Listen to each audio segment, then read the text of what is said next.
Bom dia, amigos. Estamos reunidos para mais um culto matinal dominical. Hoje, 11 de agosto de 2024, Dia dos Pais, segundo domingo de agosto. Nós vamos iniciar lendo, eu vou estar lendo um texto do Evangelho de Mateus, que está no capítulo 24, a partir do versículo 37. Mateus 24, 37. Pois assim como foi nos dias de Noé, também será a vinda do Filho do Homem. Porquanto, assim como nos dias anteriores ao dilúvio, comiam e bebiam, casavam e davam-se em casamento, até o dia em que Noé entrou na arca, e não o perceberam, senão quando veio o dilúvio e os levou a todos. Assim será também a vinda do Filho do Homem. Então, dois estarão no campo, um será tomado e deixado o outro. Duas estarão trabalhando num moinho, uma será tomada e deixada a outra. Porquanto vigiai, porque não sabeis em que dia vem o vosso Senhor. Mas considerai isto: se o pai de família soubesse a que hora viria o ladrão, vigiaria e não deixaria que fosse arrombada a sua casa. Por isso, ficai também vós apercebidos, porque a hora em que não cuidais, o Filho do Homem virá. Capítulo 25, a parábola das 10 virgens. Então, o reino dos céus será semelhante a 10 virgens que, tomando as suas lâmpadas, saíram a encontrar-se com o noivo. 5 dentre elas eram nécias e 5 prudentes. As nécias, ao tomarem as suas lâmpadas, não levaram azeite consigo. No entanto, as prudentes, além das lâmpadas, levaram azeite nas vasilhas. E tardando o noivo, foram todas tomadas de sono e adormeceram. Mas à meia-noite ouviu-se um grito: eis o noivo, saía ao seu encontro. Então se levantaram todas aquelas virgens e prepararam as suas lâmpadas. E as nécias disseram às prudentes: dai-nos do vosso azeite, porque as nossas lâmpadas estão se apagando. Mas as prudentes responderam: não, para que não nos falte a nós e a vós outras, ide antes aos que o vendem e comprai-o. E saindo elas para comprar, chegou o noivo, e eis que as que estavam apercebidas entraram com ele para as bodas, e fechou-se a porta. Mais tarde chegaram as virgens nécias, clamando: Senhor, Senhor, abre-nos a porta. Mas ele respondeu: em verdade vos digo que não vos conheço. Vigiai, pois, porque não sabeis o dia nem a hora. Sei que Jesus voltará. Quando será, eu não sei. Estou certo, porém, que quando isto acontecer, eu irei, sim, irei. Quando este dia chegar, maravilhoso vai ser. Todos que a Jesus se entregaram pela fé, vão subir, se encontrar. Que bom será, se eu puder olhar em volta e ver você também ali. Me alegrarei e bendirei aquele que me deu eterna salvação. Enquanto Cristo não vem, quero viver mais e mais, como quem dia a dia espero o Salvador, que virá, sim virá. Você, amigo, também pode esperá-lo assim. É preciso, entretanto, entregar-lhe o coração. E então vem cantar. Que bom será, se eu puder, olhar em volta e ver você também ali. Me alegrarei, e bendirei aquele que me deu eterna salvação. Senhor nosso Deus, nosso Pai, muito obrigada, Senhor, porque um dia entregamos nossa vida ao Senhor e estamos sendo cuidados pelo Senhor a cada dia. E mesmo quando foi nos dias de Noé, casavam-se, davam-se em casamento, até o dia em que Noé entrou na arca.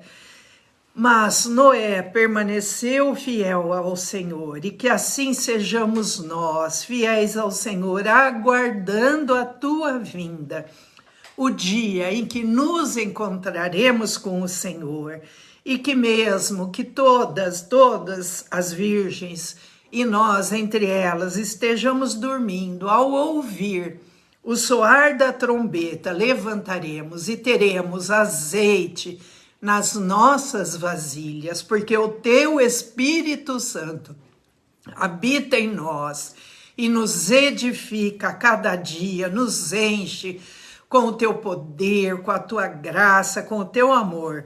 Por isso, Jesus querido, nós te louvamos, te agradecemos e aguardamos a tua tão maravilhosa vinda, Senhor.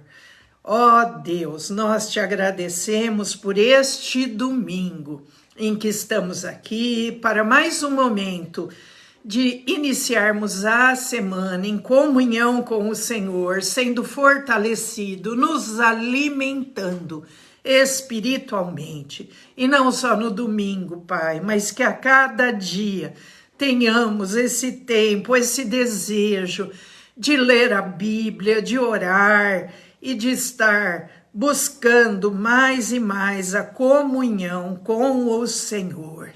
Intercede, Espírito Santo, por nós e através de nós, que tenhamos, Senhor, o desejo de orar e que o Senhor coloque nas nossas mentes as pessoas que estão necessitando das nossas orações.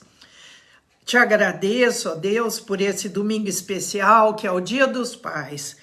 Que o Senhor derrame a tua bênção sobre os pais, dando-lhes sabedoria para criarem seus filhos. E os pais que já criaram seus filhos, que sejam exemplos para que os mais jovens possam ter uma dedicação, um amor que só o Senhor pode dar, porque o Senhor é o nosso Pai Celeste e é no Senhor que nós temos que ser edificados. Ó Pai, esteja conosco, abençoa esse estudo bíblico agora que o Michel vai ministrar. Abre o nosso entendimento, dá-nos sabedoria, Pai. E ao Michel também, dá essa sabedoria, conhecimento, simplicidade no ensinar, e que ele seja cheio do teu Espírito Santo, que o Senhor fale através dele, o Senhor fale aos nossos corações, e que nessa manhã nós possamos receber esse alimento espiritual, que é o ensino da tua palavra. Abençoa nós, nossa família, nossos filhos que são pais. Abençoa a família de cada um que está participando conosco. Derrama a tua bênção sobre todos. Em nome de Jesus, oramos. Amém. Amém.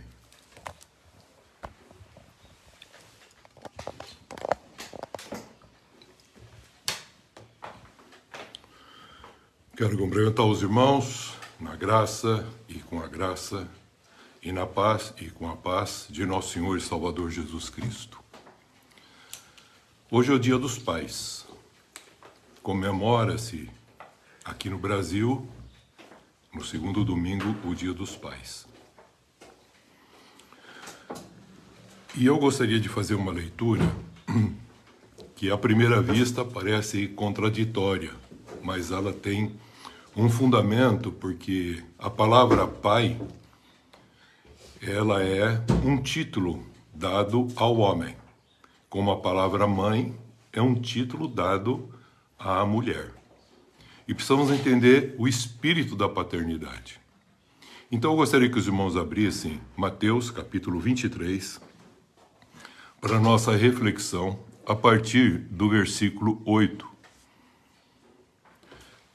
Nesse contexto maior do capítulo 23, Jesus ele está censurando os escribas e os fariseus. E ele vai falar alguma coisa que à primeira vista parece ser uma contradição, mas não é, é uma afirmação de responsabilidade. Ele diz assim: vós, porém, não sereis chamados mestres, porque um só é o vosso mestre, e vós todos sois irmãos. Vou repetir, vós todos sois irmãos. A ninguém sobre a terra chameis vosso pai, porque só um é o vosso pai, aquele que está no céu. Nem sereis chamados guias, porque um só é o vosso guia, o Cristo. Mas o maior entre vós será vosso servo. Quem a si mesmo se exalta será humilhado, e quem a si mesmo se humilhar será exaltado. Então, nesse dia, o Dia dos Pais, nós sabemos que ele foi instituído nos Estados Unidos pela primeira vez em 1909. Uma jovem chamada Sonora resolveu homenagear o seu pai no dia do seu aniversário, porque ouvindo uma pregação sobre o Dia das Mães, ela resolveu homenagear também o seu pai. E depois, oficialmente, esse dia nos Estados Unidos ficou consagrado como sendo um dia a ser comemorado no terceiro domingo de junho. Primeira vez que foi feita essa homenagem ao pai, que Sonora assim o fez a seu pai, foi no dia 16 de junho de 1909. Veja que é uma coisa bem recente. E depois esse dia foi esparramado, comemorado de várias maneiras em várias regiões da Terra. Na Europa, os países que têm essa tradição católica comemoram esse dia no dia 19 de março, coincidindo com o dia consagrado a São José, que é aquele reverenciado como o pai de Jesus casado com Maria. Na Alemanha, esse dia não é chamado Dia dos Pais, ele é chamado Dia do Homem, em que o homem reúne com seus filhos, família, e é comemorado 40 dias após a paixão de Cristo. Em 2025, esse dia será comemorado no dia 25 de maio. Então, é esse período que está lá nessa região. Na Rússia, por exemplo, é diferente. Eles comemoram dia 23 de fevereiro. Em vários lugares, a gente vê dias distintos para comemorar o Dia do Pai. E nós sabemos também que no Brasil, a primeira vez que houve uma comemoração foi em 16 de agosto. E a pessoa que assim o fez pensava exatamente a respeito disso. Em 1953 ocorreu esse fato. E depois ficou fixado o segundo domingo de agosto. E quem fez essa comemoração pensou também num sentido assim, já que em maio se comemorava o Dia das Mães, então por que não comemorar no segundo semestre o Dia dos Pais? E colocou no segundo domingo de agosto, que hoje nós estamos assim no Brasil, considerando esse dia como o Dia dos Pais.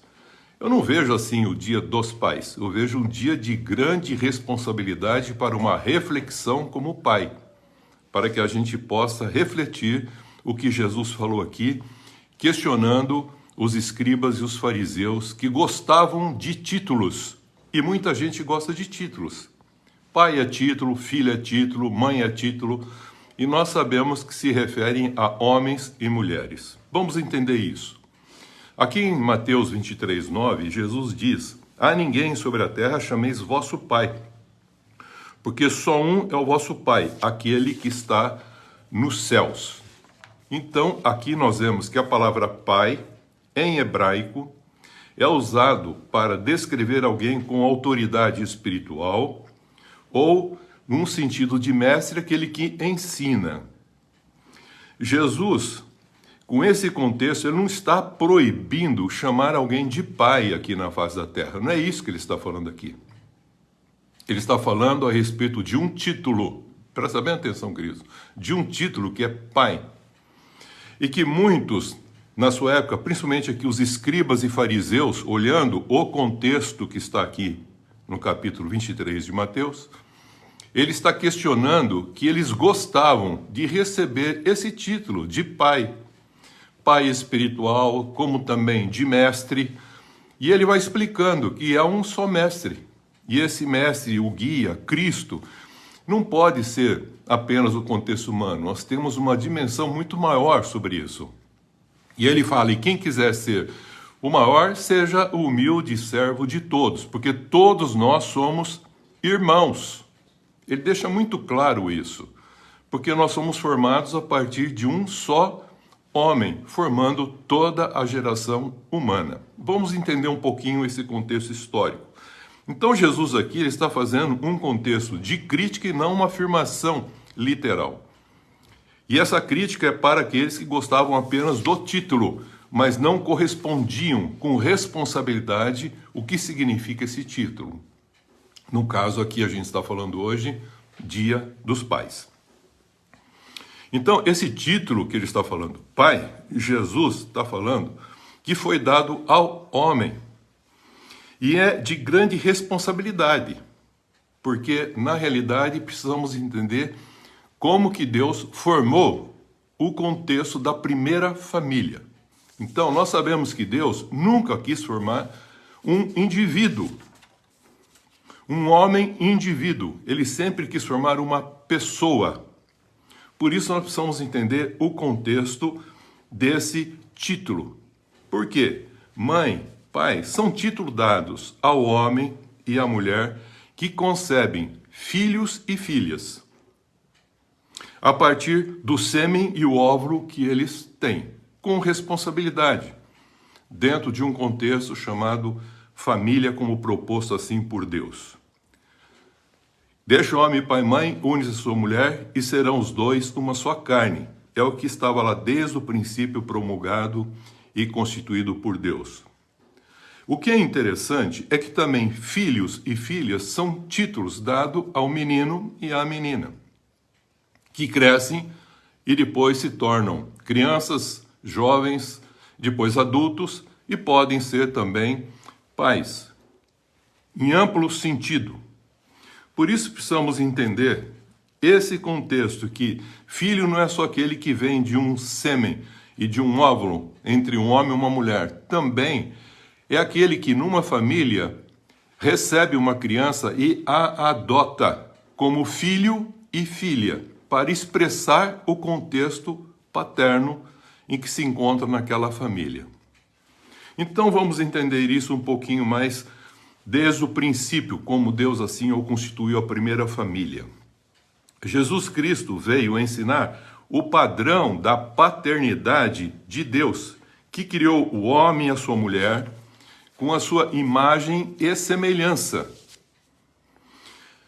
Isto é, para serem formados, expressarem com suas vidas as virtudes, presta bem atenção, invisíveis, de Deus como Pai, de forma visível, agora na terra. Então ele formou o ser humano e o humano ser para expressar o invisível de Deus, porque depois que ele fez todas as coisas e formou a terra, ele coroou agora, dizendo, façamos o homem, a nossa imagem e semelhança. Cria o homem, macho e fêmea, os criou e lhe chamou os dois de Adão, porque Deus não faz um indivíduo, ele faz uma pessoa relacional, homem e mulher. No dia que os criou, os chamou de Adão. E os abençoou e deixou-os fecundos para gerar filhos e filhas que expressassem de forma visível o invisível de Deus. Por isso que ele formou primeiramente o homem, depois do homem ele formou a mulher, para que gerassem nessa família constituída filhos que expressassem a imagem e a semelhança de Deus, responsáveis para fazer com que Deus pudesse ser visto aonde eles se encontravam e também pudessem governar todos eles, crescer, se multiplicar, e Deus teria um monte de filhos e filhas, gerando filhos e filhas, a imagem e a semelhança de Deus, fazendo que a administração da terra, cuidando da terra e principalmente trabalhando para expressar esse Deus que trabalhou para formar o homem e também o próprio Cristo que falou, meu pai trabalha até hoje, eu trabalho também. Então, somos trabalhadores e não prestadores de serviços. O importante é que esse casal, a Bíblia fala que eles se afastaram de Deus. E quando eles se afastaram de Deus, o que aconteceu? Agora eles não mais expressavam a imagem e a semelhança de Deus. Eles expressavam a semelhança e a imagem adâmica, caída, afastada de Deus. E a Bíblia vai falando na sequência da história que essa família que Deus propusera para ser uma representante dele aqui na terra de forma visível, das suas virtudes invisíveis, agora ele diz que forma-se dois tipos de homens. Os homens que não querem nada com Deus, que são chamados filhos dos homens, e também os homens que invocam a Deus, que são chamados os filhos de Deus. E é assim que está lá no capítulo 4 do Gênesis, bem lá no princípio. Então todos aqueles que invocam Deus são chamados filhos de Deus. E aqueles que não querem nada com Deus se instalam na terra, crescem na terra, põem nome dos filhos na terra, se preocupam com as coisas da terra e acabam deixando Deus de lado sem compreender o sentido da paternidade que provém de um entendimento de Deus. E as pessoas, não tendo assim, vivem simplesmente como filhos de homens. E o interessante é que a Bíblia continua relatando que os filhos de Deus, vendo que as filhas dos homens eram formosas, tomaram para si quantas quiseram. E a partir daí nós percebemos que não existe mais um contexto de uma família pensando e falando uma linguagem única a respeito desse único Deus. E perdeu-se um pouquinho o espírito da paternidade e da maternidade. E acabaram gerando um contexto diferente, porque apareceram nessa união dos filhos de Deus com as filhas dos homens, apareceram os gigantes na terra, os poderosos, aqueles grandes, e a Bíblia chama época de Nimrod. Então já não eram mais famílias, houve uma dissensão e agora a gente vê que se fala em parentes, porque se uniam por interesses, buscavam os seus interesses, queriam os seus nomes acima do nome de Deus, queriam construir as coisas para si, Por isso que foram chamados poderosos. E houve o período depois do dilúvio, em que estavam falando tudo ainda a mesma língua a partir de Noé, agora começa a não ter mais essa linguagem única. Cada um começou a criar formas de falar, formas de viver, dialetos, individualizaram, já eram individualizados, mas agora se individualizaram como família. E isso passou a ser chamado de parentes. Aí você vê um monte de outros títulos. Você vê título de tio, tia, avô, avó, coisa que Deus nunca questionou. Ele sempre falava, fala ao filho dos teus filhos. Não fala aos teus netos. É filho dos filhos. Porque Deus sempre queria uma família em que gerassem filhos à sua imagem e semelhança, e todos aqui seriam irmãos, gerando filhos à imagem e semelhança para a glória de Deus, que assim os havia criado. Mas isso foi perdido, então gerou o que nós chamamos de parentes. Presta atenção para ver o que acontece nesse contexto lá em Gênesis, no capítulo 11. Deixa muito claro que houve realmente esse contexto de separação e Deus encontrou um homem chamado Abrão. Abrão era um homem que entendeu esse Deus único e entendeu o sentido da paternidade. Para esse homem chamado Abrão, que foi conhecido como o pai da fé, ele pede para ele, dizendo o seguinte: Abrão, você agora é o pai da fé. Você passou a voltar a entender o sentido do que é a paternidade como Deus havia formado. Que ele quer a formação de filhos e filhas. Mas ele quer uma família. Ele não quer formar indivíduos. Ele quer uma família que expressam filhos e filhas à imagem e semelhança de Deus. Abrão entendeu isso. E ele disse então para Abrão, sai da tua terra. Isto é, não fixa nesse contexto terreno, natural, dos filhos dos homens. Entenda que eu vou te levar para um lugar de uma terra que emana leite e mel. Então, Abrão, eu quero que você saia dessa condição e vou fazer de você uma família. Presta bem atenção, queridos. Sai da tua terra e da tua parentela, desses parentes, disso que aparece ser, mas que não é. Porque é filho de homem. Os filhos de Deus têm família, os filhos dos homens têm parentes. Que a maior complicação para uma família é ser parente. Por isso você vai encontrar Jesus falando, os inimigos da casa são os títulos que as pessoas vão adquirindo. Diz, mãe, você está falando mulher, né? Fala mãe, depois fala sogra, pronto, é outro título. Aí já briga com nora. Aí você vai vendo os títulos que vão aparecendo, filhos é título, pai é título, e há uma briga dentro, muitas vezes, do próprio lar, porque virou parente. Títulos, direitos, poder, e não família. Filhos de Deus, irmãos.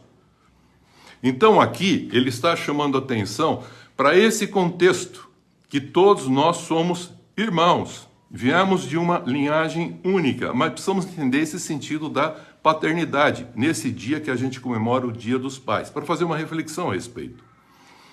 Então vou te levar, você saindo da tua terra, da tua parentela, vou te formar uma família, para que você seja uma família que abençoa todas as famílias da terra. Então Abrão, o pai da fé, sai dessa condição e vai na direção pela fé que Deus falou que o levaria. Então o pai da fé, Abraão, depois de muito tempo, ele começa a questionar um descendente que ele gostaria de ter para dar continuidade na sua linhagem. E Deus assim o promete um filho. E a gente percebe o contexto da história, não vou entrar em detalhe, é que ele não esperou a promessa de Deus, que Deus havia dito. Mas quando ele já estava bem velhinho e a Sara já tinha passado da sua condição de poder dar à luz a uma criança, o Senhor aparece para ele e diz assim, Abraão, daqui a 1 ano vai nascer um filho seu e de Sara. Sara deu risada. Por isso que o filho que nasceu do pai da fé chamou-se Isaac. Isaac significa riso. Eu vou rir porque é uma promessa. Mas uma promessa, como que pode ser cumprida na minha idade, na minha velhice? E a Sara já passou o tempo de dar à luz. Sarai agora, o nome mudado. E agora não mais Abrão, mas Abraão, que é esse Deus que passou a ser conhecido plenamente por ele, agora recebe o Isaac, o filho da fé. Se ele era o pai da fé, Isaac é o filho da fé. Esse filho da fé é solicitado a ser entregue, um símbolo do próprio Cristo. Oferece esse filho para mim, porque dele eu farei uma multidão incrível. E ele acreditou que Deus poderia até ressuscitar, porque Deus faz uma promessa e ele é fiel para cumpri-la. E ele, mostrando o entregar, ele viu que o Abrão assim o faria, ele revelou o sentido de um contexto bem futuro, chamado ressurreição, que se cumpre no Filho da fé, que é o autor e consumador da fé, Jesus Cristo, Isaac. Depois de Isaac, é interessante que todos esses têm mulheres com dificuldade de ter filhos, vem tudo por promessa. Isaac forma Jacó. Abraão, Isaac e Jacó. O Deus de Abraão, de Isaac e de Jacó. Jacó, 12, guarda bem essa expressão, 12 filhos. Depois de Isaac, o filho da fé. Então, quem são esses 12 filhos? É o espírito da fé. O espírito da fé, que começou com Abraão, o pai da fé, forma um povo. Agora esse povo todinho recebe os oráculos de Deus, orientação de Deus, e chama-se agora não mais Jacó, suplantador, chama-se Israel. E começam a buscar e invocar esse Deus. Daí o termo chamado, para esses que invocam a Deus de Israel, chamado os judeus. Da onde que vêm esses judeus? Vem exatamente da uma composição de um povo de homens e mulheres de fé, que formam um numeroso povo, que ele falou que Abraão teria, e disse para Abraão, olha para a estrela do céu, conta elas. Você vai ver que de você sairá, assim, multidão de pessoas com essas características. E ele formou esse povo chamado Israel. Então o plano de Deus continua, formar uma família na terra, que possa ser expressão visível do seu invisível. E assim ele formou Israel para ser um testemunho e uma expressão de Deus na face da terra. Desse povo, chamado judeu, nasce o Salvador prometido lá no Gênesis 3,15, que da mulher nasceria aquele que pisaria a cabeça da serpente. Todo o contexto histórico continua e revela uma grande verdade para nós. Chegado no momento oportuno, no tempo oportuno de Deus, a gente percebe que esse povo numeroso, que é conhecido como a mulher de Deus, Israel, os judeus, nasce dele, ou desse povo, nasce o Salvador prometido, um homem divino. Um menino nasceria, disse Isaías 9:7, e um filho se nos daria. O menino que nasceria, Jesus, homem, que nasceria de Maria. E um filho seria o Filho de Deus, porque no ventre de Maria foi gerado Jesus, o Cristo, não por um homem, mas pelo próprio Deus, que a cobriu com seu espírito e gerou no seu ventre um menino agora humano e divino, sem pecado, que ele tinha uma finalidade a cumprir. E nós precisamos entender que esse menino que Deus falou é esse que vocês devem ouvir, porque ele é o referencial para vocês entenderem o que é ser um humano ser. Então aqui nós vamos ver que Deus, como esse que tem um povo numeroso, agora ele também está revelando um nascimento do seu filho, gerado pelo Espírito Santo de Deus, no ventre de Maria.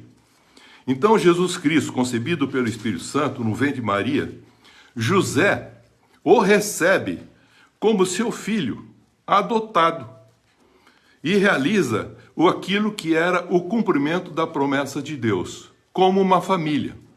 Maria poderia criar essa criança independente Jesus não foi assim criado. Deus mandou um anjo falar para José: José, você já ia casar com ela, então eu quero que na sua família ela seja a continuidade dessa família que vai abençoar todas as famílias que eu prometi em Abraão. E que agora vocês dão continuidade. Israel agora será a continuidade, da onde nascerá o meu filho, o Salvador e o Senhor de toda a humanidade. E aí nasce Jesus. Então, gerado pelo Espírito Santo para ser o Cristo de Deus, o Filho de Deus, agora revelado numa forma humana, agora você vai encontrar que ele se tornou, ele sendo o unigênito de Deus, é o único filho humano que foi gerado por Deus, porque o primeiro Adão, ele foi formado da terra. E agora ele não foi formado, Jesus foi gerado pelo Espírito Santo, porque agora ele vai completar aquilo que ele disse: façamos o homem. Aquele homem que ele fala é artigo definido, façamos o homem, isto é, a humanidade. E agora em Cristo Jesus ele vai completar esse homem, fazendo com que ele não seja apenas o contexto carnal, porque não só de pão viverá o homem, mas de toda a palavra de Deus. Então Jesus está trazendo o complemento desse homem que agora se completa de maneira tal para que o homem seja um ser humano completo, um humano ser que expressa realmente Deus aqui na face da terra, sendo uma expressão de um filho de Deus, um pequeno Cristo, como assim Cristo o foi com Jesus, morrendo para fazer com que todos pudessem entender que ele quer a formação de uma família que tenha muitos filhos. Então, o que está sendo formado agora? Jesus deixa o Espírito Santo agora para formar a igreja. A igreja agora está sendo formada, que é a esposa do Cordeiro.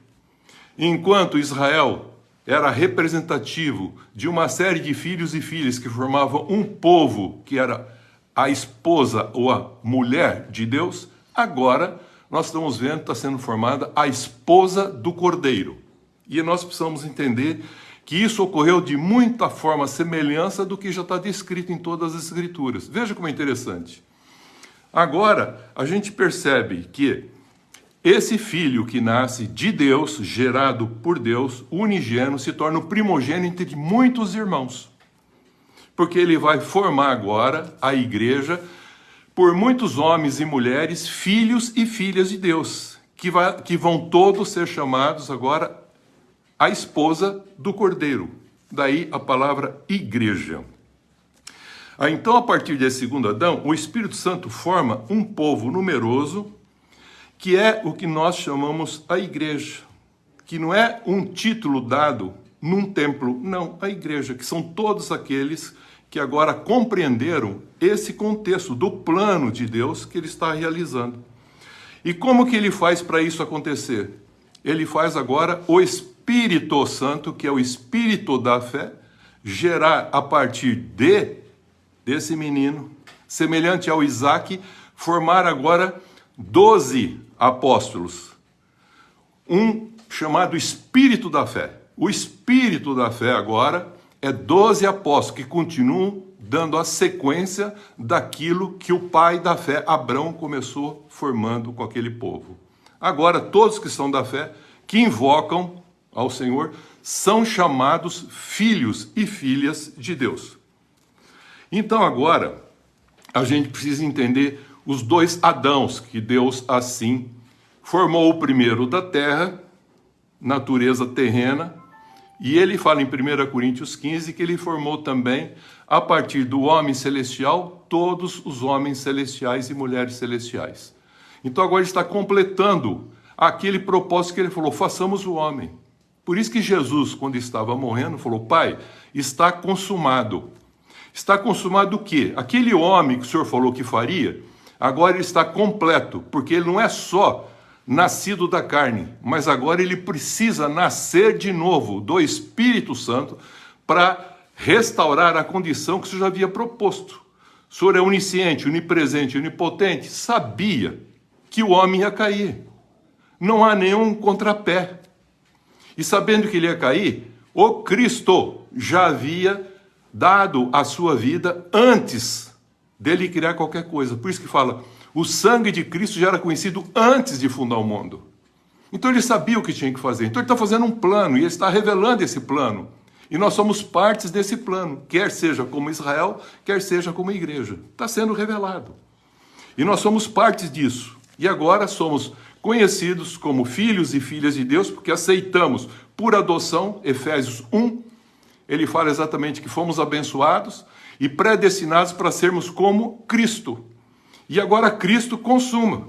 Primeiro é o homem natural, depois o homem espiritual. E em Cristo consuma para sermos a expressão de um filho, uma filha de Deus, que em Adão primeiro foi perdido, no segundo a imagem e a semelhança está restabelecida, para expressarmos as virtudes de Deus na unção do Espírito Santo que ele deixou com cada um de nós.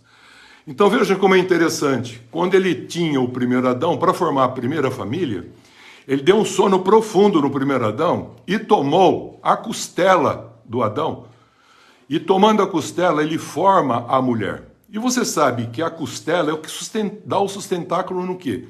No corpo plasmático carne. E o que é interessante, na costela tem o órgão chamado hematopoético, tem a vida. Então, ele dá o sustentáculo e a vida e a carne para formar uma mulher, a imagem e a semelhança de Deus, que tinha uma correspondência com aquele homem chamado Ish, em que ele mesmo se autodenominou Ish e tinha a capacidade de nominar e deu para a mulher a palavra Isha. Mas como eles não permaneceram unidos como uma só carne, o próprio Adão chamou ela de Eva, mãe de todos os seres humanos. E essa mulher, Eva, mãe de todos os seres humanos, forma agora um humano ser, a partir dessa mulher maior, Israel, gerando assim o filho que salvaria o mundo, proto-evangelho, que estava lá em Gênesis 3,15. E Deus cumpre o seu propósito.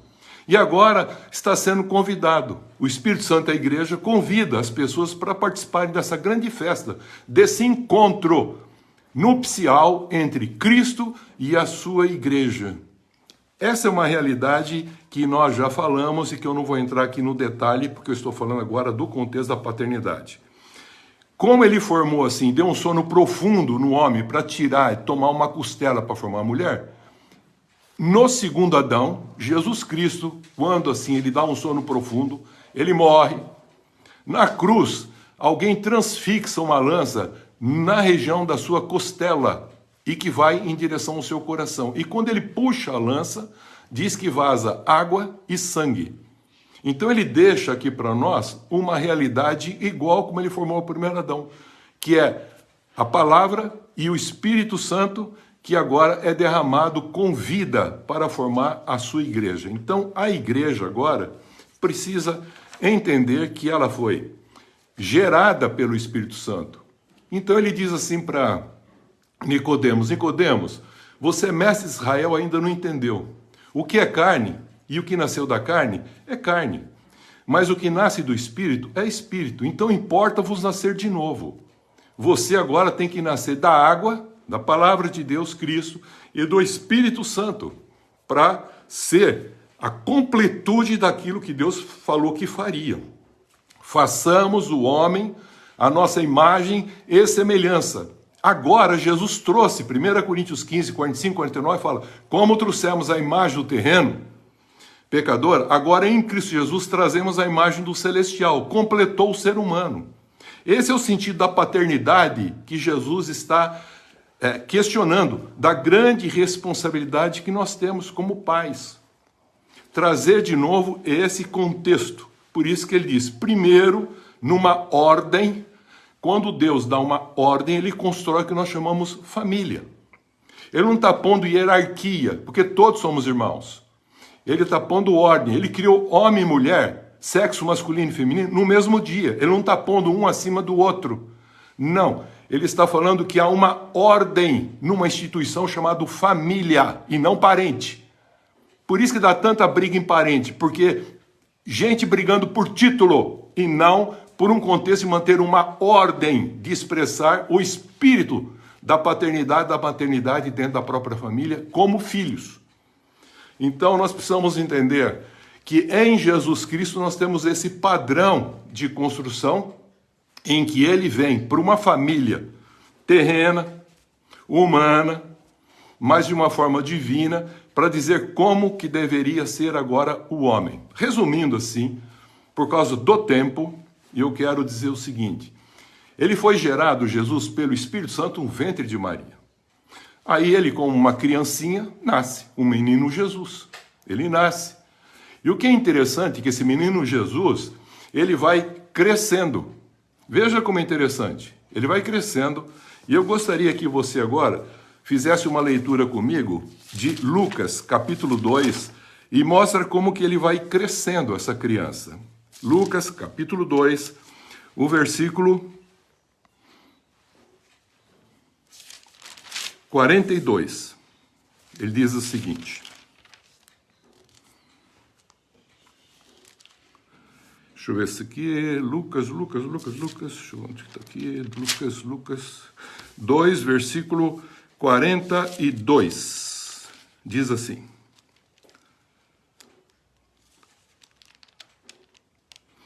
quando ele atingiu os 12 anos, quando Jesus atingiu os 12 anos, então ele estava crescendo, era uma criança, como qualquer outra criança, aprendeu a língua hebraica, aprendeu a respeito da polidez com os seus pais, o contexto da moral, o contexto da ética, sim senhor, não senhor, a obediência aos pais, o contexto de ser levado a um templo para aprender as coisas de Deus. Quem fazia tudo isso? José e Maria. E o que é interessante, diz aqui no 42, quando ele atingiu os 12 anos, subiram segundo o costume da festa, e terminados os dias da festa, regressaram e permaneceu o menino Jesus em Jerusalém, sem que seus pais o soubessem. Pensando, porém, estar ele entre os companheiros de viagem, que era uma coisa que eles faziam sempre na Páscoa, foram no caminho de um dia. E aí passaram a procurar entre os parentes, veja a palavra, parentes. Tá? Na época Jesus também não deixou de ter parente, entre os parentes. E os conhecidos, e não encontraram. Voltaram a Jerusalém. 3 dias depois o acharam no templo, assentado no meio dos mestres, ouvindo-os e interrogando. E todos os que ouviam admiravam da sua inteligência e as suas respostas. E aí os pais falaram: menino, você não sabe que nós estamos preocupados? E ele mostra claramente o seguinte: vocês têm me ensinado durante todo esse tempo a crescer no conhecimento desse Deus maravilhoso que é Pai. E vocês, como pais, pai e mãe, me ensinaram, me trouxeram, e agora, na minha maturidade sexual, quando os hormônios começam a mexer comigo, eu comecei a entender que eu tenho uma missão a ser cumprida. E essa missão a ser cumprida é gerar, de novo, filhos e filhas para Deus, não com um sêmen humano, mas com a palavra de Deus. Eu vou jogar essa palavra, semear essa palavra, e aquela que cair num coração específico fará com que essa pessoa seja agora completada. Jesus veio completar a lei, mas também veio completar o ser humano. Completada para agora essa pessoa compreender os títulos que ela recebe para expressar o verdadeiro sentido. Se você agora é um filho de Deus, por meio de Jesus Cristo, por adoção, você tem que expressar o próprio Deus como Pai na sua vida. Então, você tem que ser uma expressão desse Deus Pai. E como pai, você tem a responsabilidade de ensinar essas crianças que tem um Pai no céu. Quando você fizer isso, você vai cumprir a sua função de pai aqui na terra. Porque eles vão entender o Pai Celeste, então você, como pai, pode morrer tranquilo. Tanto é verdade que quando Jesus crescia em sabedoria e também no conhecimento, enquanto ele era criança, diz aqui em Lucas capítulo 2, agora a gente vai perceber que quando ele está falando com esses homens, já na sua maturidade sexual, aonde só os hormônios se mexem, que a criança fica um pouco rebelde, ele não era rebelde.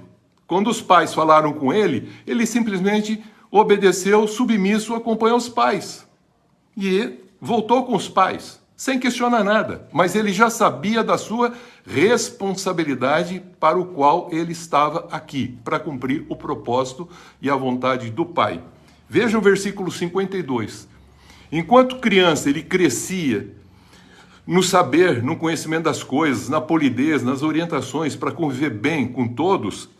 No versículo 52, Lucas 2,52. Agora, na sua juventude, crescia Jesus em sabedoria, estatura e graça, veja, diante de Deus e dos homens.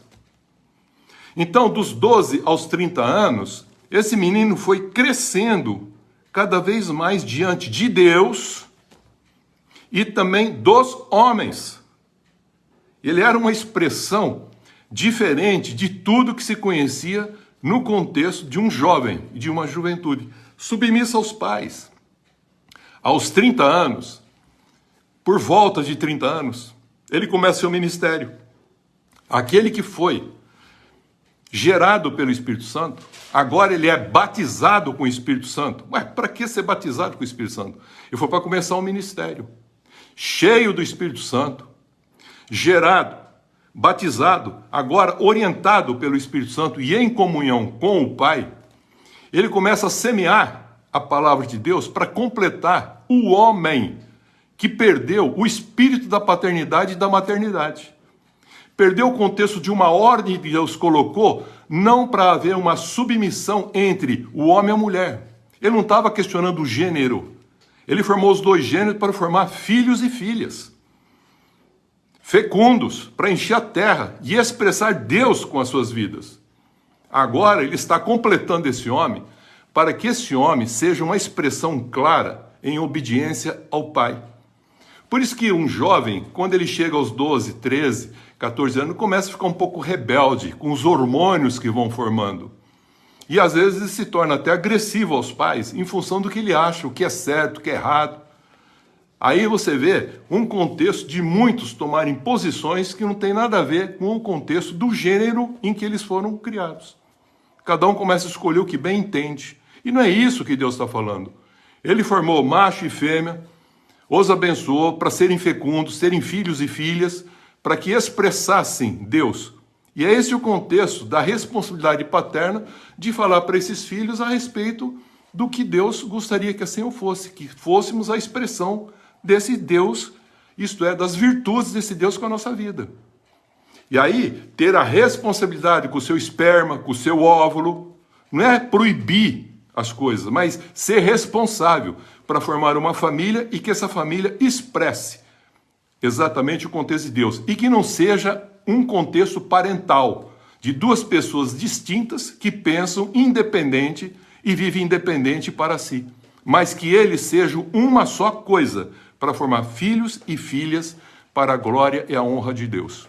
É esse contexto que ele está falando. Que onde é uma família tem uma ordem. Por isso que muitas vezes, num trabalho, você chama alguém lá dentro como se fosse a minha família do trabalho. A minha família de fé. A minha família porque tem uma ordem. Mas essa ordem não é um contexto imposto. É irmãos que se reúnem em amor para fazer uma coisa maravilhosa, sentar numa mesma mesa e, como irmãos, comerem aquilo que Deus havia pedido para que eles comessem. Vida e expressassem vida com as suas vidas. É o que nós vamos fazer hoje. Nós vamos comer o pão, beber o vinho, para testificar que nós somos ainda aquele que entendemos esse contexto de Deus único, que é Pai e Criador de todos nós, que todos nós somos irmãos. Eu quero só destacar um fato que às vezes passa desapercebido. Jesus, na sua sexualidade madura, ele encontrou com uma adúltera e uma prostituta. E ele, pela sua maturidade da compreensão, revelou o Pai para elas, dizendo que elas são filhas desse Pai e que elas não deveriam continuar nessa forma de vida. E essas pessoas tiveram uma transformação nas suas vidas. E por que elas tiveram essa transformação? Porque Jesus não as tratou por aquilo que elas faziam. Ele as tratou como uma irmã e disse para elas o seguinte: vai e não faça mais isso. E ambas foram transformadas. E elas entenderam porque ele não era um homem adulto infantilizado.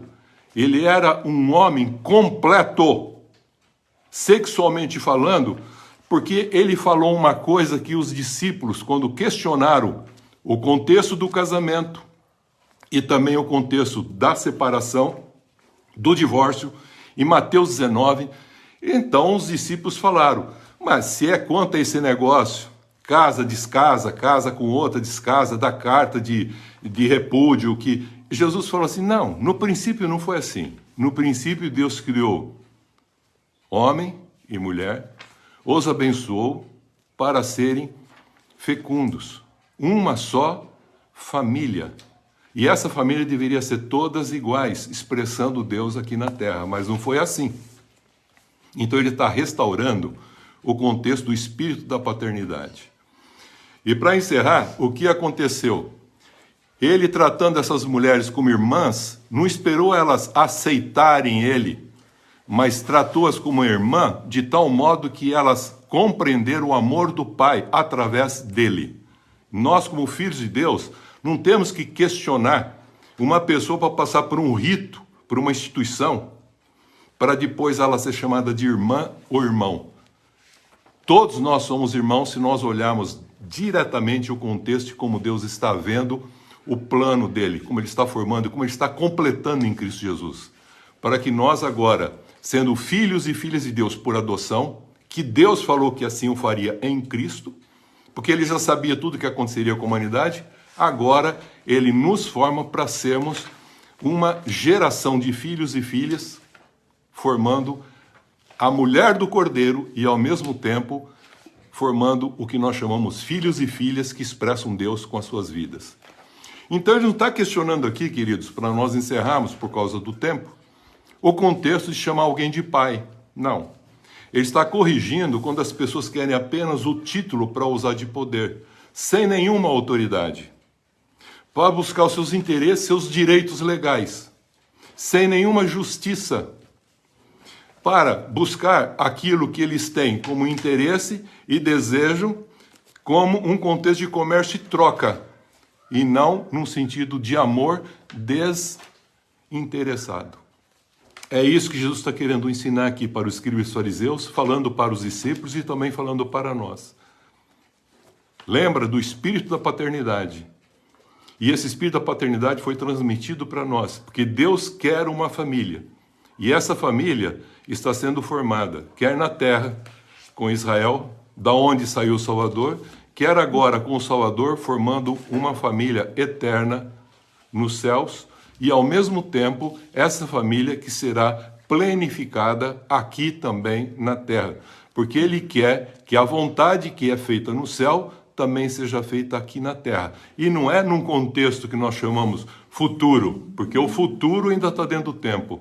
Mas é um contexto eterno, porque ele falou que no final, Jesus vai levar todos nós para o Pai vai ser tudo em todos, e a nova Jerusalém, que está sendo formada, descerá a encontrar aqui na terra a especificidade que Deus sempre quis desde o princípio, que o homem e a mulher como família expressassem filhos e filhas que tivessem a imagem e a semelhança de Deus e as virtudes expressas através dele. Isso vai acontecer no fim dos tempos, quando ele acabar com o mal, com a morte, com o inferno, quando ele destruir tudo aquilo que está prejudicando a constituição disso que ele desejou fazer desde o princípio, para que o homem governe a terra. Por isso que fala que a terra, Romanos 8, agora toda a natureza, ela está esperando a revelação dos filhos de Deus, para que ela também possa ser redimida da condição em que ela se encontra destruída e em condição de destruição, que está acontecendo com ela. Até que seja feito novo céu e nova terra, não haverá mais choro, nem dor, nem sofrimento, porque o mal não existirá, a morte não existirá, nada mais vai existir. E Deus vai ser tudo em todos, e todos voltarão a expressar o que ele desejava lá no princípio ao formar o homem para governar a terra. Façamos o homem a nossa imagem e semelhança, e eles tenham domínio sobre toda a criação, e principalmente que eles sejam a expressão nossa, para que todos possam ver as minhas virtudes, o meu amor através das suas vidas. Que Deus abençoe em Cristo Jesus, que a gente possa completar o contexto que Cristo veio trazer. Um homem que é um humano ser, que expressa as virtudes, a graça e o amor de Deus com as suas vidas. Antes de irmos para a Santa Ceia, tem uma música sobre a família, oração pela família. Vamos ver se a gente fica. Que nenhuma família comece em qualquer de repente, que nenhuma família termine por falta de amor, que o casal seja um para o outro de corpo e de mente, e que nada no mundo separe um casal sonhador. Que nenhuma família se abrigue debaixo da ponte, que ninguém interfira no lar e na vida dos dois, que ninguém os obrigue a viver sem nenhum horizonte, que eles vivam do ontem no hoje em função de um depois. Que a família comece e termine sabendo aonde vai, e que o homem carregue nos ombros a graça de um pai, que a mulher seja um céu de ternura, aconchego e calor, e que os filhos conheçam a força que brota, eu não sei muito, que brota do amor. Abençoa, Senhor, as famílias, amém. Abençoa, Senhor, a minha também. Abençoa, Senhor, as famílias, amém. Abençoa, Senhor, a minha também. Que marido e mulher tenham força de amar sem medida, que ninguém vá dormir sem pedir ou sem dar seu perdão, que as crianças aprendam no colo o sentido da vida, que a família celebre a partilha do abraço e do pão, que marido e mulher não se traiam nem traiam seus filhos, que o ciúme não mate a certeza do amor entre os dois, que no seu firmamento a estrela que tem maior brilho seja firme esperança de um céu aqui mesmo e depois. Abençoa, Senhor, as famílias, amém. Abençoa, Senhor, a minha também. Abençoa, Senhor, as famílias, amém. Abençoa, Senhor, a minha também. Me desculpe aí, eu estava precisando da Fernanda aqui para tocar, que essa eu não sei direito, mas eu achei a letra maravilhosa, né? E fala bem. Que Deus abençoe as nossas famílias e os pais, né, desse mundo. E o Pai maravilhoso que é Deus. Amém. Querido, agora nós vamos pegar, como a Denise pediu para que vocês preparassem, um pão e que preparasse um cálice de vinho. E Jesus deixou esse contexto pedagógico dessas figuras do trigo triturado que faz a farinha e forma o pão, com água, contexto espiritual, queimado no fogo para ser um alimento no sentido espírito, e também da uva que esmagada forma o suco de uva, representativo do sangue, que ele usou como uma figura. Na noite em que ele foi traído, ele tomou o pão e, tendo dado graças pelo pão, que não pertence a ele, mas que foi recebido na sua mão, depois ele dar graça, ele diz que ele, antes de comer, ele parte o pão. Partido o pão, ele passa a dar para os seus discípulos. Cada qual pega um pedaço de pão, toma o pão, e ele diz: comei dele, todos vós, que isso é meu corpo que é dado por vós. E é isso que ele estava falando que ele faria. Que nós fôssemos também, como ele que é o trigo, que morreu para dar muitos trigos, que a gente também, triturados, indo para a nossa cruz, ofereçamos também o nosso corpo de forma agradável a Deus, de modo tal que a gente agora também vá para a cruz em favor do nosso irmão, para que ele possa ver o Pai Celeste, que ele não conhece. Ele morreu para que a gente pudesse, de forma visível, ver o Pai. E Deus falou: olha para o meu filho. E ele diz: negue-se a si mesmo, não pensa mais só em você. E aí, coma desse pão que eu estou dando. E seja também um pão a repartir com a sua vida, para que os outros possam ver também o amor de Deus através da sua vida. Façamos isso, queridos, pedagogicamente, pela fé, para entender que agora nós temos o Espírito de Cristo, que é esse corpo que foi partido e dado para nós, que a gente possa alimentar desse Espírito de Cristo e ter a força para viver esse Cristo que agora está em cada um de nós. Comamos o pão.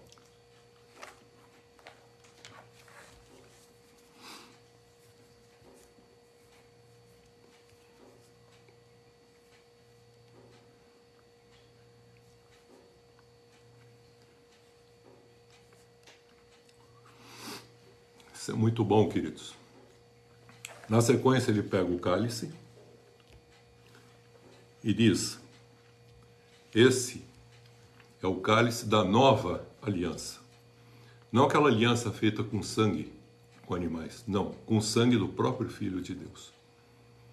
E ele fala: sangue puro, inocente, e agora que produz vida e vida abundante e eterna.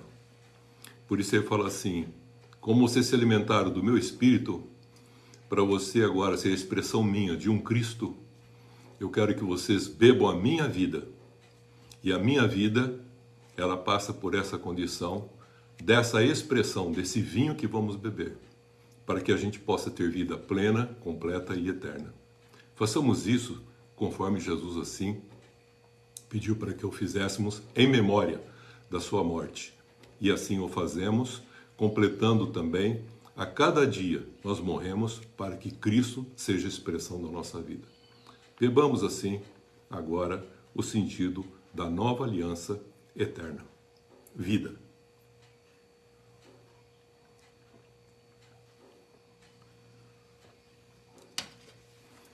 Como Jesus fala em João 6, alimentados com o Espírito de Cristo e com a vida de Cristo, agora a tua vida é Cristo. E quando ela se manifestar em glória, na vinda de Jesus, seremos manifestados com Ele e ser conhecido como somos. Que Deus os abençoe com esse contexto pedagógico de símbolos que Ele largou para nós, mostrando a verdade, que a gente faça isso com consciência, como filhos de Deus, para revelar o Pai Celeste que Ele pediu para que a gente assim o fizesse. E entendesse que todos nós somos irmãos, porque todos viemos apenas de uma única linhagem, uma única espécie, a espécie do humano, que é agora ou humano ser, como Cristo. E ele veio completar o humano Filho do Homem, para ser agora o humano ser, como Deus sempre desejou desde o princípio. Um homem que expressa a sua imagem e semelhança, as virtudes de amor, de justiça, de graça e de misericórdia que Deus assim proporcionou para que a gente o fizesse. Que Deus abençoe em Cristo Jesus. Amém? Senhor nosso Deus, nosso Pai, muito obrigada, Senhor, por essa manhã tão abençoada, por essa palavra tão abençoada. E nós queremos, ó Senhor, viver em família, como irmãos, todos, Senhor, assim como os filhos amados teus, e irmãos do primogênito, que é Jesus. E que sejamos, Senhor, esse exemplo, como Jesus foi, que outros tenham em nós também exemplos de filhos de Deus, que manifestam a fé, o amor e a justiça neste mundo. Obrigada, Jesus, obrigada, Papai do céu, nosso Pai celeste, porque o Senhor nos amou e enviou seu Filho amado para que tivesse uma grande família na terra, que somos nós, os teus filhos, os que aceitamos o presente maravilhoso que o Senhor nos mandou, Jesus Cristo, teu Filho amado. Obrigada, Senhor. Fica conosco nesse domingo, nesse dia, e em cada dia dessa semana, não permita que nos afastemos do Senhor, que o Senhor nos alerte sempre a voltarmos e a nos achegarmos ao Senhor. Fica conosco, Senhor, perdoa os nossos pecados e fortaleça a nossa fé. Em nome de Jesus, oramos. Amém. Amém. Nós iniciamos esta semana. E tomamos posse. Para nossas vidas. Para nossas famílias. Para nossos trabalhos. De uma semana de bênçãos. Uma semana de vitórias. Sempre confiantes nas promessas de Deus. E rejeitamos toda obra maligna contra nós. E que não sejamos usados pelo mal. Em nome do Pai, do Filho e do Espírito Santo. Amém. Deus abençoe a todos. Amém.